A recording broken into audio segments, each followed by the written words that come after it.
¿Se imaginan una política pública que beneficie a las labores del cuidado a niñas, niños, personas con discapacidad o adultos mayores para que sean compensados y no solo reconocidos? Pues, ¿qué creen? El diputado Martín Vivanco abre la puerta y presentó una iniciativa para que se pueda estudiar y revisar y construir un sistema estatal de cuidados. Y es que la realidad es que las labores del cuidado a niñas, niños y personas con discapacidad, adultos mayores, son trabajos no remunerados que recaen desproporcionadamente en las mujeres, generando una injusticia social. Por eso, en Bajo la Lupa de Lupita buscamos un profesional en el cuidado y esto es lo que ella nos narra sobre el trabajo desde los niños hasta lo complicado que puede ser un adulto mayor o una persona postrada en cama. Los pacientes que luego te llegan. Bueno, mira, como cuidadora tenemos una base, nosotros dentro de nuestra iniciación escolar, tenemos lo que es diferentes cursos, entre ellos uno que va dedicado al cuidado de pacientes, tanto bebés hasta adulto mayor o pacientes oncológicos o con especialidad o temas específicos de acuerdo a su enfermedad. Sí llevamos una capacitación más que nada para saber cómo manipularlos y qué medidas debemos tomar, porque en teoría no puede llegar una persona así nada más a decir yo lo cuido. ¿Por qué? Porque muchas veces el paciente requiere pues que se le estén tomando signos constantemente o a determinada hora se le esté moviendo, movilizando. Hay pacientes que traen fractura de cadera y necesitan una movilización específica. Entonces, sí requieres una capacitación específica y eso te lo da o la universidad o una carrera técnica en enfermería para poderlo realizar. Cada paciente, según la enfermedad, tiene una forma de cómo debe ser tratado.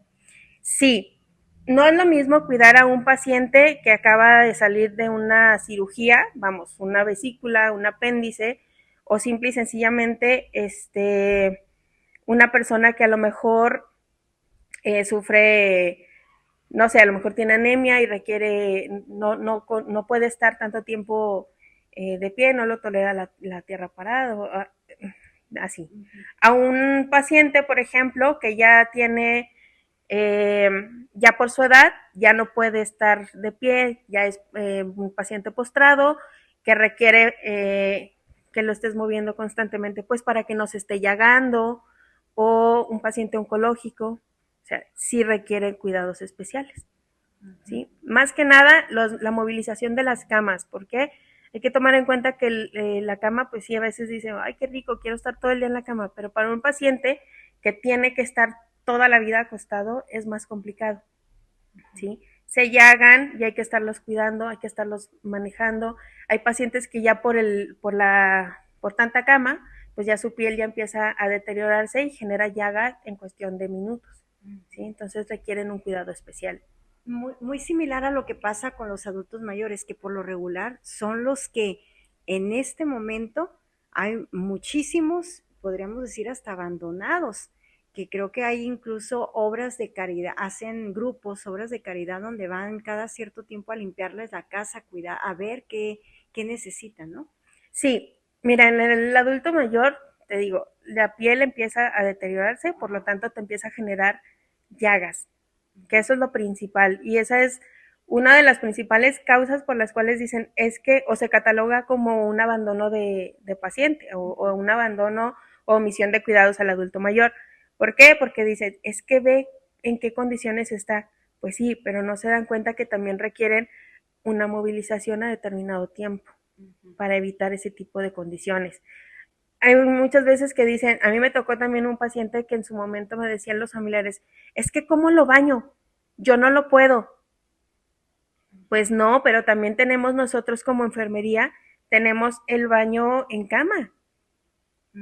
¿Sí? Entonces, hay muchas situaciones o muchas herramientas que podemos utilizar para ese tipo de pacientes. Es verdad, una sola persona es muy complicado y más, por ejemplo, si somos mujeres es más complicado mover a un hombre, ¿sí?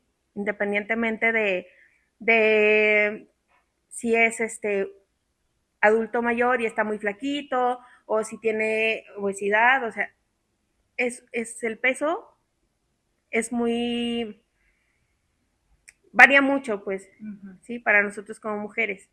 Un hombre enfermero pues, es todavía como que puede un poquito más y aún así no va a poder movilizar a un paciente solo, ¿sí? Sí lo pueden bañar ahí mismo en la cama y ahí evitamos un abandono o un descuido, como dices tú, un descuido de un adulto mayor, por ejemplo.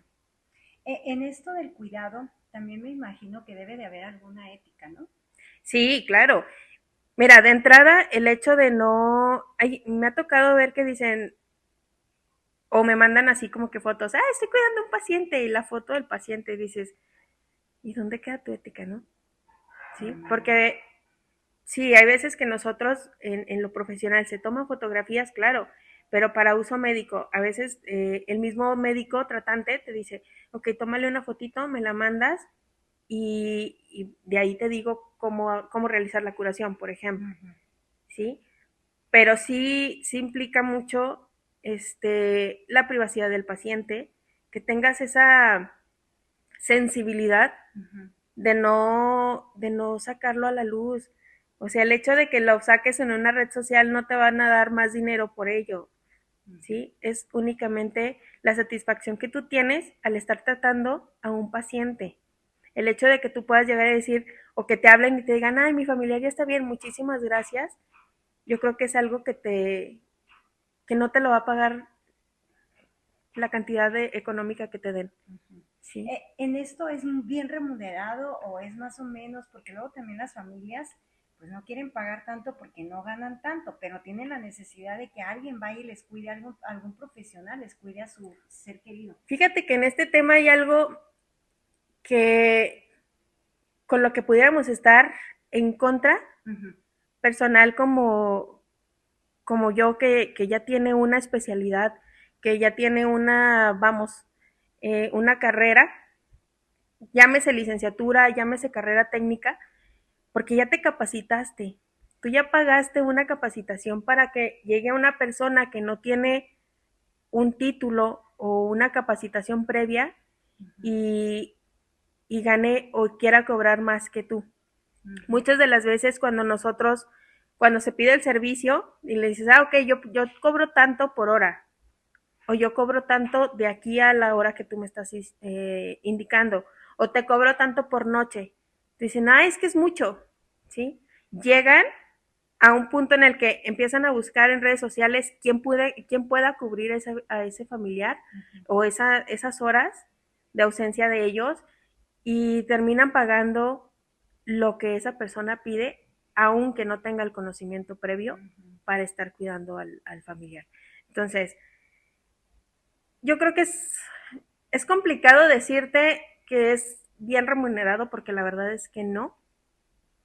Para una persona que tiene licenciatura se les hace extremadamente elevado el costo, pero no están tomando en cuenta que ya tienes el conocimiento previo para hacerlo y se les hace más fácil decir, ok, te cobro 800 pesos la noche y yo te cuido a tu familiar y no tengo ni un título ni tengo nada, simplemente te voy a ayudar a cubrir las horas que tú no vas a poder cubrir a tu paciente, ¿sí? Sin necesidad de darle a lo mejor medicamentos porque muchas veces ya les tienen el medicamento dado y ya nada más es hacerles compañía, ¿no? Entonces, bien remunerado en el sentido de personal de enfermería como tal, no. ¿Este tipo de trabajos está regulado por la ley el ser cuidador? Mira, como tal un cuidador no. En teoría el enfermero sí está regulado el pago Sí. ante la ley, pero pues un enfermero, volvemos a lo mismo, te va a cobrar una cantidad que a lo mejor tú no estás dispuesto a pagar. ¿Sí? Pero sí hay leyes que protejan, por ejemplo, a tanto ustedes como al paciente, ¿no? Sí, claro, manejamos normas reguladas por Secretaría de Salud, que se encargan de de darte derechos a ti como enfermero, pero también darle derechos al paciente. El paciente tiene muchísimos derechos y hay muchas normas que regulan todo eso, pero eso se maneja a través de Secretaría de Salud. Hay muchísimas normas en donde nosotros podemos atacar esa parte, pero también el, el paciente o los familiares de los pacientes tienen derecho a muchas cosas y aún así no lo saben, ¿eh? Por ejemplo, ¿tú sabías que no puedes darle más de 3 piquetes a un paciente si lo estás canalizando? No, no sabía eso. O sea, no le puedes dar más de 3 piquetes. Si ya después de 3 piquetes ya no pudiste canalizarlo, ya no puedes canalizarlo. ¿Sí? O sea, si el paciente llega a quejarse ante Secretaría de Salud, tiene todo el derecho a hacerlo, ¿eh? Que viene una amonestación, desde luego, Sí, claro. a la persona, al enfermero. Claro, y eso está avalado bajo una norma de Secretaría de Salud. ¿Y eso cómo se llamaría? ¿Maltrato? Pues entra dentro pues no maltrato, pero sí te lo pueden catalogar como tal, sí, pero es inhumano el hecho de que tú estés agarrando al paciente como si fueras practicante, ¿no? Para eso ya tuviste una capacitación previa y si ya no aprendiste a canalizar ya no lo vas a hacer, tienes que practicar, por eso se llama práctica, ¿sí? No puedes estar haciendo eso, ajá. Mayela, ¿verdad? Coméntame, por ejemplo, ahorita con esta ley que están proponiendo en los diputados locales, sobre todo el del Movimiento Ciudadano, de compensar o ayudar un poco al cuidador. No habla tanto esta ley pues de una estimulación o un sueldo como tal en efectivo, sino dar otro tipo de cosas a estas personas que se dedican al cuidado de los familiares o que se dedican al cuidado ya en la parte profesional. ¿Cómo ves ahorita? Se ha incrementado aquí en Durango el solicitar este tipo de servicios, que los familiares ya no puedan cuidar a un paciente, sea abuelito, sea un niño que requiera a una persona con alguna discapacidad. Fíjate que últimamente yo he visto muchos comentarios o muchas personas que solicitan servicio a través de Facebook y yo te puedo decir que sí ha incrementado mucho. Sí, y a lo mejor no es tanto el hecho de que digas, antes era por decir, es que yo no tengo tiempo, ¿sí? Es que yo estoy trabajando y fulanito que es mi hermano también y no, pues mi tía no puede, entonces se les hace muy fácil decir, le metemos a alguien.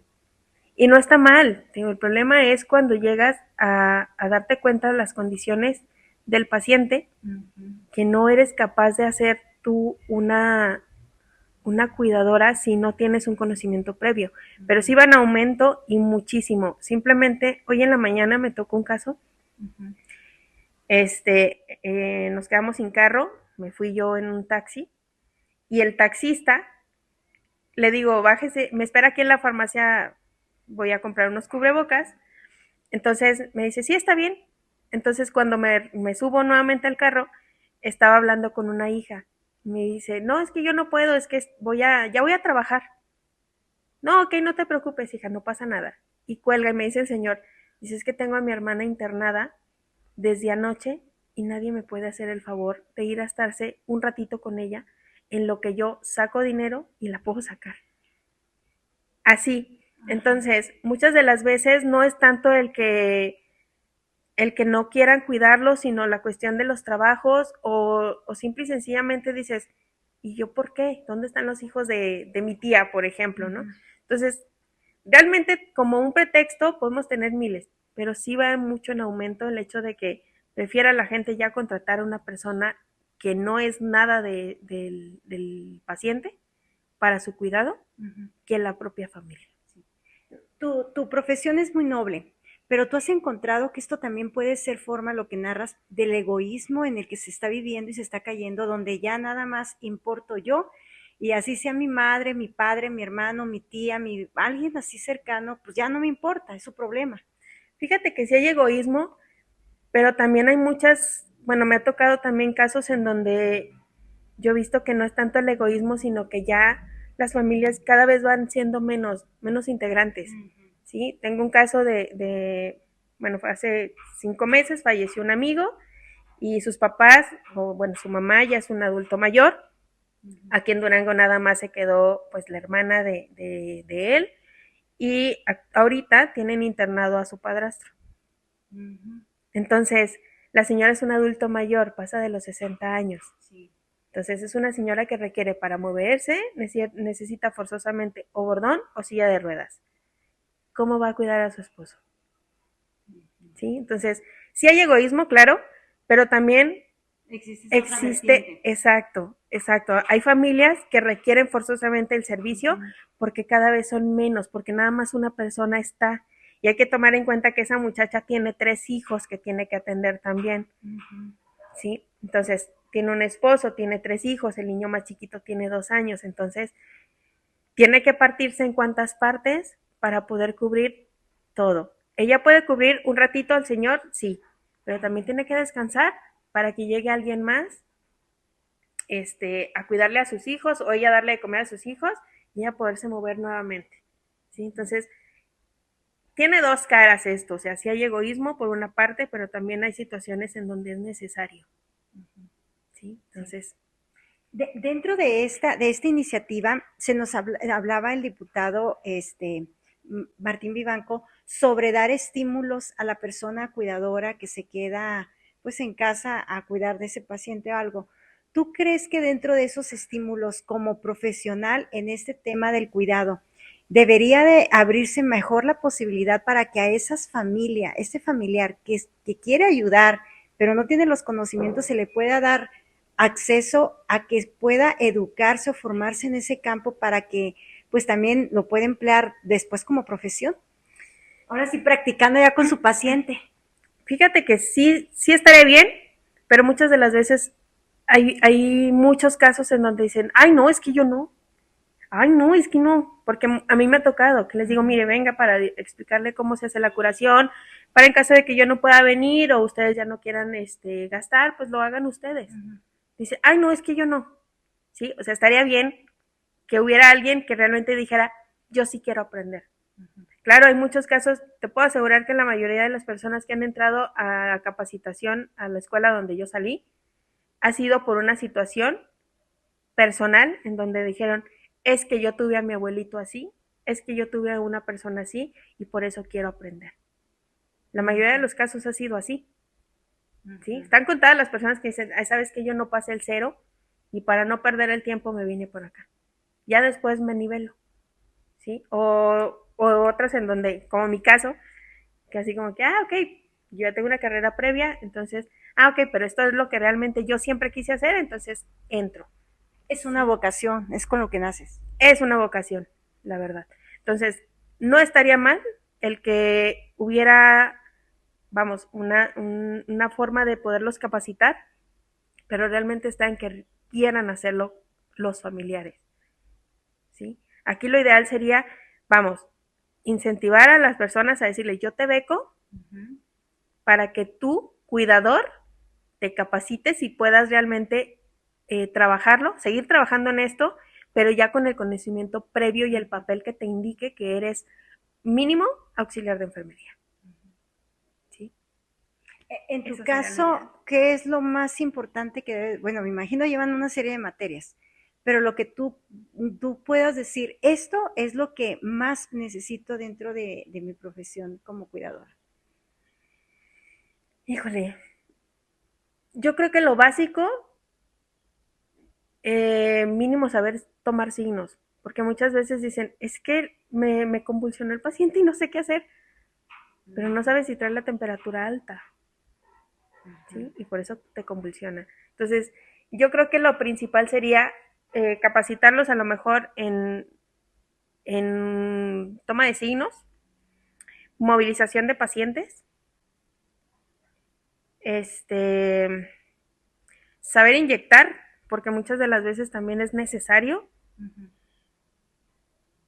incluso aprender a canalizar, porque esos son minutos que a ti te van a, que al paciente le puede salvar la vida.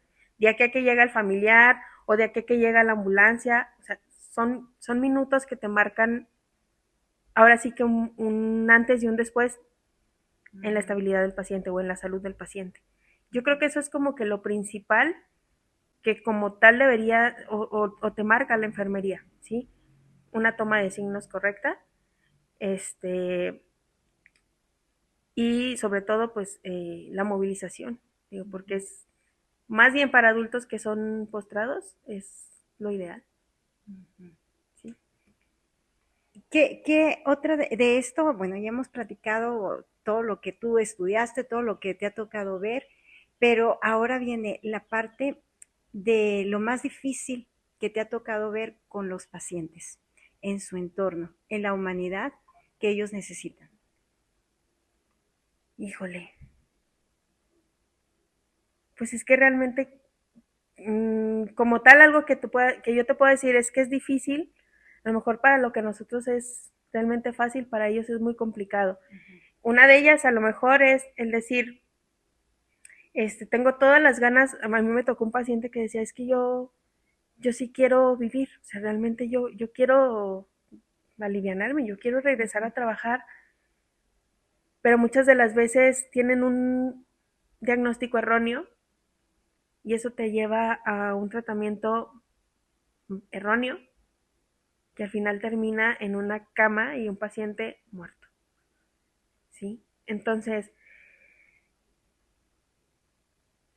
o la otra sería también, por ejemplo, hay pacientes que dices, pues es que yo, pues estoy aquí, pero a la vez siento que soy una carga para mi familia porque tienen que venir a cuidarme y no pueden o tienen o están gastando mucho dinero para cuidarme y tampoco tienen, o pacientes en donde dices, es que ya tengo cáncer en estado, o sea, ya terminal, ya no hay nada que hacer, ya nada más es darme calidad de vida, pero tengo una hija especial, ¿dónde la dejo?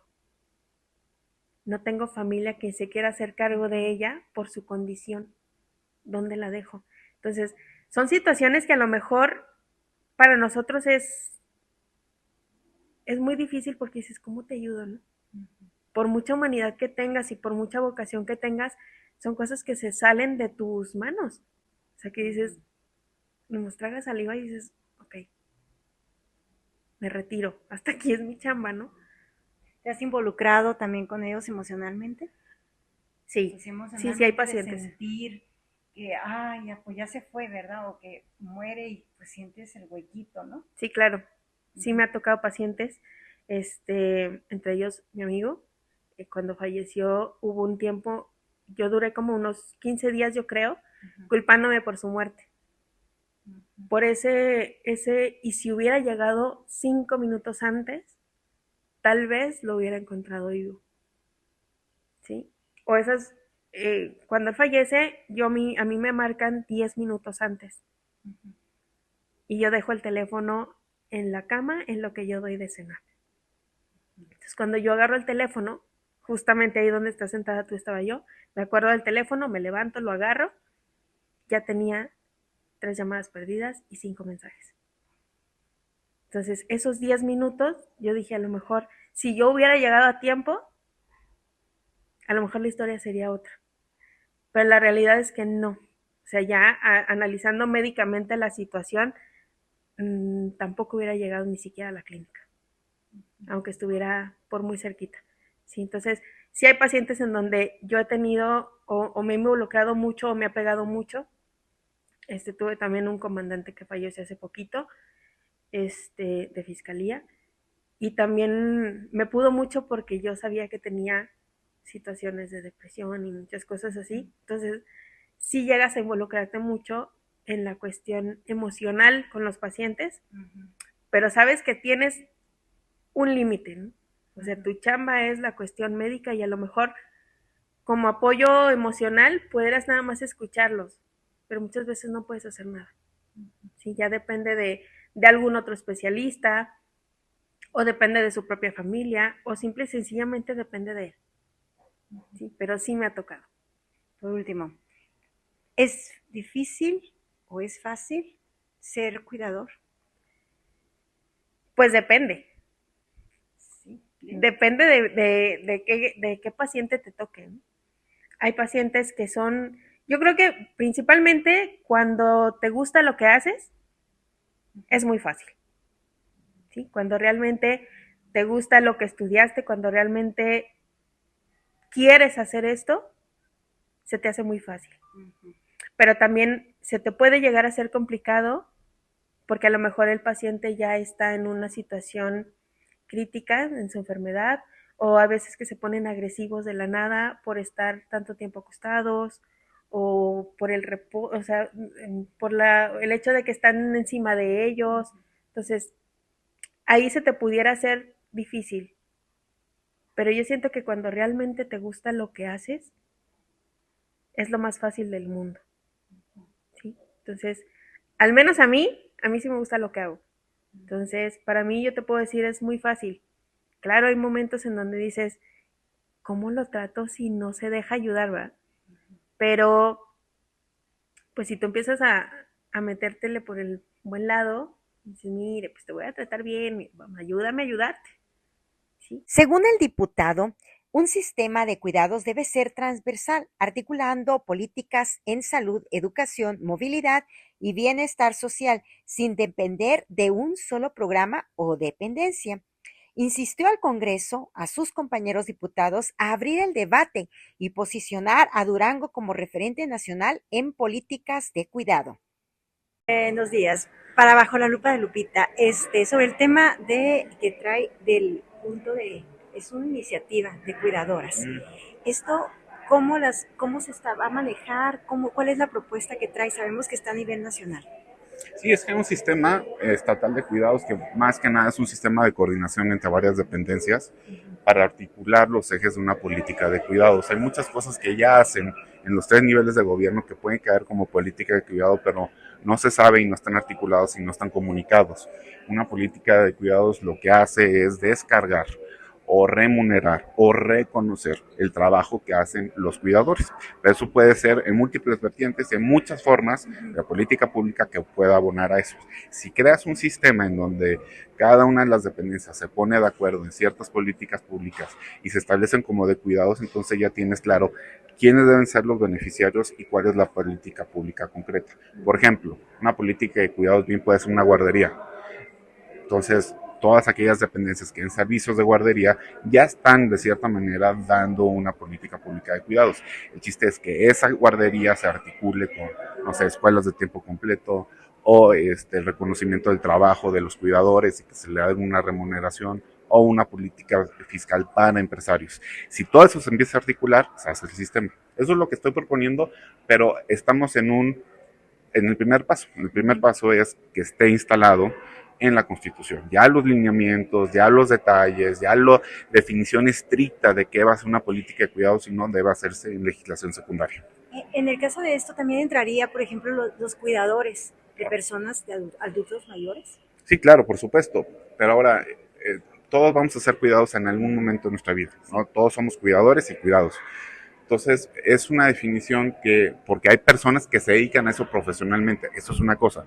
Lo que aquí queremos y pretendemos hacer es que quienes no sean reconocidos tal cual, quienes se dedican a cuidar por una cuestión coyuntural, por cariño, por amor, también se les sea reconocido ese trabajo tal cual y bajo diversos esquemas se les ha remunerado, no necesariamente monetariamente, sino puede haber otros esquemas que coadyuven a que esa persona que cuida también pueda vivir su vida y pueda tener un ingreso. Eso sería como algo de ayudarlo o ayudar en medicamentos, en despensas o en ese tipo de cosas. Más que ayudar es un derecho, ¿no? Es un derecho que implica múltiples arreglos institucionales que van a eventualmente concretarse en actividades materiales, ¿no? Puede ser una remuneración, pero puede ser instalar una guardería, o sea, sí son, o no son apoyos, eso es a lo que me refiero, son derechos, y cómo se materializa el derecho. Sí. ¿En qué estados ya lo ha propuesto Movimiento Ciudadano? ¿En dónde ya han trabajado con este tipo de propuestas? Lo hemos propuesto en varios, pero por ejemplo ya está instalado la mesa en Jalisco y en Ciudad de México.